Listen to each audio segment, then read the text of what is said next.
What's going on, Show Nation? In today's video, I'm going to answer a question I get frequently over on my Twitch channel. I stream every single day over on my Twitch channel. I love to play ranked seasons, twitch.tv/MovieGamingTV. And that question is, Movie, who are your favorite cards? Who is your favorite card to use in Diamond Dynasty right now? Well, I thought in this video, I would answer that question for you, and I'm going to talk about my favorite cards in Diamond Dynasty. So this is an overall look at my team. I'm going to go card by card and tell you why I like them so much. So one of my favorite cards in the game right now is Steve Findlay. You get him from the NL West collection reward. He is great. He is one of the best division collection rewards that we have had in a long time, and he is great off the jump in left field. He is the best left fielder in the game. I think hands down he is one of the best cards in the entire game. Why is he so good? Well, he goes 108 101 on his power, 84 74. He has that compact slap swing that cards like Corey Seeger have from the left side. Even David Ortiz kind of has one as well, but he is fantastic. He couples that with his 90 speed and 87 fielding. He only has a 76 arm. If he had a better arm, we could put him in right field and he would be unbelievable, but putting him in left with some speed is nice because usually throughout the game it takes a while to get like a good power hitting left fielder that actually has some speed with a good swing, and Steve Findlay checks all those boxes. He is legit one of the best players in Diamond Dynasty. NL West collection is definitely worth it to go after, and if you see this card in a BR draft, make sure you pick it up. Love Steve Findlay. So on my channel today, I did upload a video reviewing all the live series diamond cards. You know, if you get one out of a pack, should you keep it? Should you sell it? Be sure to check that video out. But Ronald Cooney Jr. is one of my favorite cards in MLB The Show 21 Diamond Dynasty. He plays so well in the game. He's going to get an overall boost too, as well as he has been doing really well in real life. Ronald has 77, 76, 90, 94, a fantastic swing. He's got 79 fielding. He's up to a 98 arm. I have him at parallel 2 right now. He has 91 speed. You put him in center field, he is the best center fielder in the game right now. If you get this card via a pack or you save up for him, both are worth it just to hold on to this card. He is absolutely excellent and he's just going to get better. Highly recommend Ronald Cooney Jr. He's fantastic. What would my favorite cards be without Mr. Fishy, Mike Trout? One of my favorite cards to get every single year in MLB The Show 21. One of my favorite in real life players as well. The modern day legend. Love his game. 101, 88, 112, 93 on his hitting stats, 72 vision. His fielding, were to move him over to right field at this point in his career, he's got 84 fielding with an 83 arm. He's up to 86 speed. I do have him parallel 3, so those stats are up just a little bit, but he's fantastic every single year. If you come across him in a pack, hold on to him, surround him with those free Team Affinity diamonds, hold on to him, do not sell his card and go pick up some other diamonds. Just hold on to him and use his card. He's one of the most fun cards to use in Diamond Dynasty. Definitely hold on to his card. He's got a great swing. He hits the ball over the wall. Fantastic. One of my favorite cards every single year to use. He should be the first card that you save up for in Diamond Dynasty as well. Once you get him collected, you're pretty much on your way to getting the collections going. So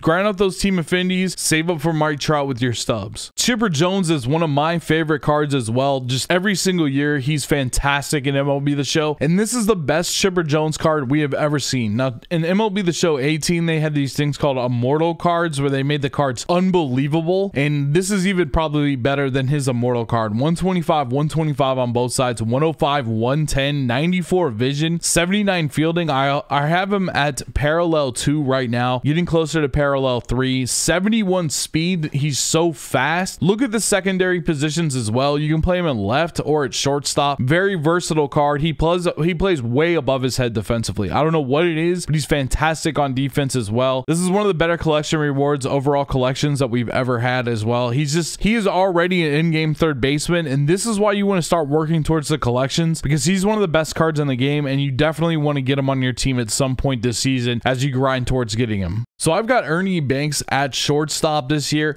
What was interesting about this card is he does have some good fielding. He has some diamond fielding off the rip. I've already got it up to a 94 because he's parallel too. He's at 56 speed, 125 contact, and 100 power versus lefties. He is a beast versus lefties, and his 81-93 versus righties is not that bad at this point in the game. So Ernie Banks is my shortstop. So Alfonso Soriano is one of my favorite cards this year in MLB The Show 21. Even just for his defense alone, he is fun to play defense with. He has 94 fielding, a 90 arm, a 95 arm act, 92 reaction, 95 speed. He gets to everything, and I'll tell you this, I play him at second base. He is going to be one of the best second basemen we have ever had in the history of MLB The Show because he has so much speed, such great fielding, and look at that power. 115, 116 on his power, 92, 103 on his contact, 80 vision. His swing is pretty good. I hit him in the 3-hole on my team right now. He's just fantastic. I love Alfonso Soriano. You get him by collecting the entire NL, and he's a great one to go after. Definitely do the collections to get this card because he's fantastic. So let's talk about the AL collection reward, David Ortiz. Now, I'm actually more jazzed up than I thought I would be about this card when he was announced as the AL collection reward, and I'll tell you why. He has that compact swing just like Steve Findlay and just like Corey Seeger. He's got so much power right now at the start of the game. Every time that he comes up to the plate, I am very happy to hit with him. He's also been playing above his head defensively, only 57 fielding, but he's been playing above his head defensively. I think at some point in time, I will end up moving him to my bench to be my pinch hitter against right-handed pitching. But for right now, David Ortiz is one of my favorite cards in the game. You get him from the AL collection. Now, behind the dish, we have a couple options right now. We have Jorge Pasado and we have Mike Piazza. I think that Pasado gets a lot better as you go with the parallels because he's going to get more and more power, plus the switch hitting. I personally just like to use Salvador Perez. I really like his swing. I'm going to try to get his parallel up because he's going to have even more power in that regard. He always seems to get big hits for me, like we'll be down and we need to get a run back. He always seems to provide that for me. His defense is incrementally going up. His speed is not the best. He's not going to be my in-game catcher by any stretch of the imagination, but I'm enjoying his card for right now. On the bench, we have Paul Canerko. He is excellent versus left-handed pitching as a pinch hitting bat. This card was kind of slept on last year as far as the Team Affinity Stage 3 cards were talked about because there were so many cards at that point in time, and he really didn't make it into a lot of lineups, but do not sleep on this card. He's got a fantastic swing. When he connects, it goes. Most times, I've been getting perfect home runs with Paul Canerko. Really like Paul Canerko. Juan Soto is another card that when he comes to the plate, you're just happy. You're just excited to hit with him. Fantastic hitter versus right-handed pitching. Not bad against lefties either. One of the most dangerous hitters in the game. He has that 45 speed, which makes him slow, but if you wanted to sneak him out into left field and play him in left field, I wouldn't have a problem with it. I hope he gets a fielding upgrade boost as well throughout his time in the game right now, but he is so fun to hit with. I love Juan Soto. Now, Alex Bregman is one of my favorite cards in the game as well. I love his swing. He's got good defense at third base, good enough defense, I should say, but I use him as a pinch hitter on my team. I was using him as my third baseman before I got Chipper Jones. He blasts the ball versus lefties. He even blasts the ball versus righties with his 70-73. Fantastic card. Really like Alex Bregman. Corey Seeger is also one of my favorite cards to use every single year in MLB The Show, going back years, going back to MLB The Show 17. He's got a fantastic swing. He doesn't have the best defense. I would probably stick him at second base, but Seeger is one of my favorite cards of all time. Super clutch for me. Just great versus right-handed pitching. Like, it's